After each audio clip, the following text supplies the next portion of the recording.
Hi, I'm pro saxophonist Jamie Anderson. You're watching Get Your Sax Together, and on this week's free online saxophone lesson, I'm going to teach you the perfect hand position and the perfect body position to give you the best technique when you play saxophone.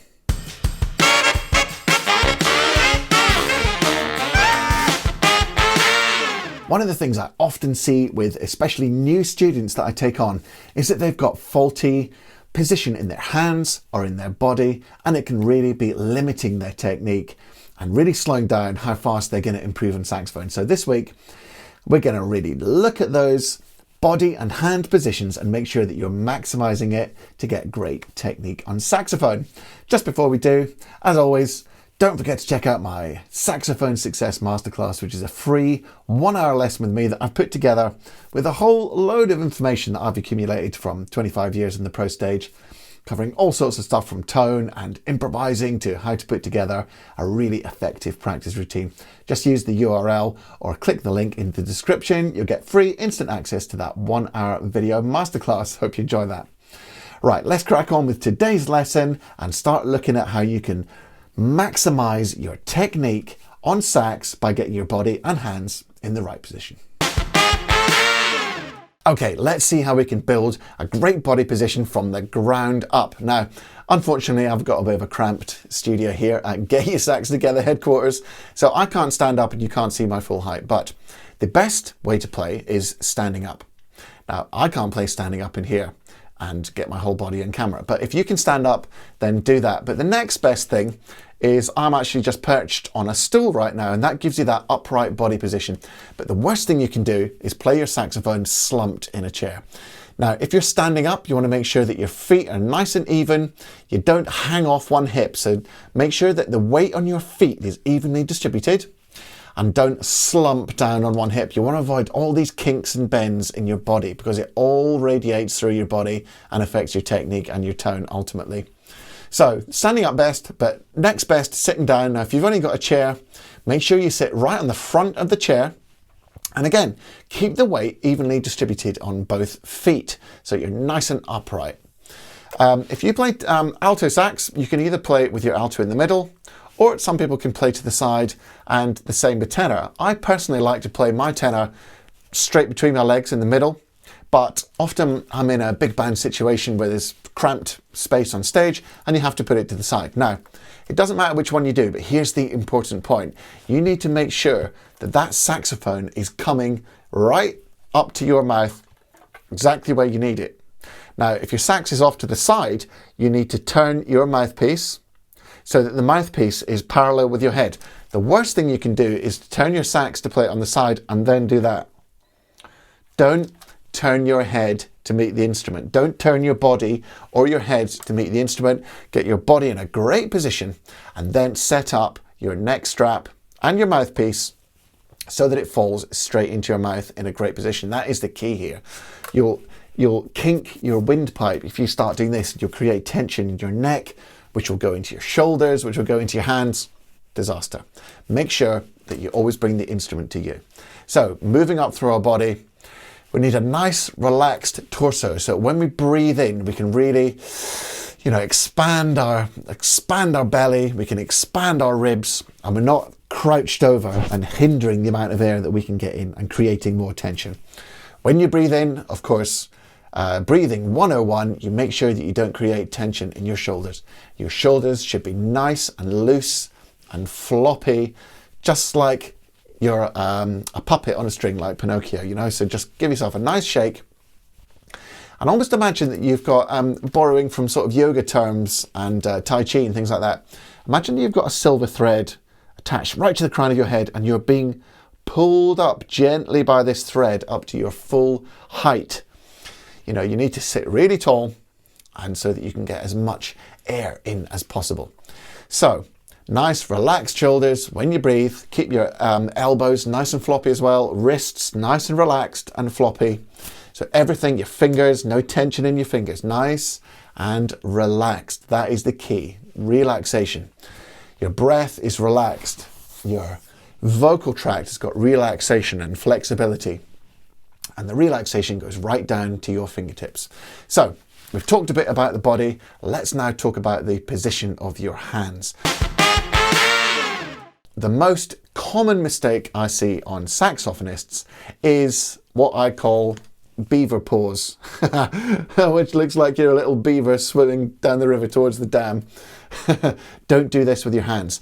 There should be a nice straight line from your hand through to your arm, okay? Don't break your wrist in that direction. And by the same token, don't break your wrist in that direction, either direction. That's the most common one. You break your wrist away. So your hand should just sit nicely over the side keys, and your elbows should be nicely relaxed and tucked into your arm. So if I just stand up now, you might get a slightly better view of my hands, because you're going to do the same thing with your right hand. So your left hand, just nice and relaxed, nice and floppy, and then put it down on the instrument like this. Elbow in, elbow dropped, and if I just turn this way, you can see there's a nice straight line through my wrist into my arm. Now what we don't want to see is this. It takes you miles away from these side keys, and it makes it much harder for your pinky to reach the table keys. So drop down wrist is going to really help you out. And look, my pinky is right there in the perfect position for these keys. And my palm is right over the palm keys. They're not called palm keys for nothing. One thing you might want to do is just build up your palm keys a bit, so that when you play those palm keys, you don't have this thing going on. Now I call this the London Bridge. I call this the London Bridge scenario, which is when you press the palm keys and your hand flies up like this. You definitely don't want to do that. So a bit of cork, or you can actually get a thing on Amazon, they're called palm key risers. They just slide them on, and that'll help these palm keys sit right inside your palm. On the right hand then, exactly the same thing. Try and keep that nice and relaxed. Keep your elbow into your body, and try not to angle your wrist like this. So try and keep it nice and relaxed. When it comes to the fingers, the key here is that you only want to move one joint of your finger, and that's the joint where your finger meets your actual sort of hand plate, whatever you call that, your palm, you know. So this joint at the top. The rest of your fingers should just stay nice and curved. So what we want to avoid is what I call the duck beak. I've got a name for everything in this little lesson, haven't I? I call this the duck beaks, which is when your finger presses down the key and you have this little white knuckle ride going on here in your fingers. You don't want that. Don't squeeze the blood out of your fingers. You just want your fingers to move from one place only, and your fingertips are on the pearl. Don't spread out your fingers over the keys. So let's see if we can get a little bit of a close-up on my fingers, see if my camera's going to behave itself. So what we don't want is this. See how my fingers are squashed and squeezed? The tip should be on the pearl, and you're only going to move this one joint. How can I do this? This one joint here. Okay? That's the only joint that moves. Sorry, I had my saxophone in my mouth there. Well, hey, this is an informal series, isn't it? Right, so one joint moves, and look, nothing much happens. Don't fly your fingers off the keys like this. Keep your fingers close to the instrument, touching the keys if you possibly can. And if you want to see what that looks like, go and check out Sonny's stick, because his fingers hardly move when he plays. So, same thing in the right hand, a nice curve on the fingers, and just move that one joint. Okay, one joint at a time. No duck beaks like this on the right hand. And you can see that they're squeezing the blood out of my fingers doing this. So that's what the top tips are for your finger position and your hand position on a saxophone. Now, if I just play something, you'll see that my fingers don't move very much. For a long time, I didn't even use videos of my fingers when I did these videos, because there's not a lot to see. So I'll try and play an exercise, and you can see that my fingers hopefully don't move very much at all.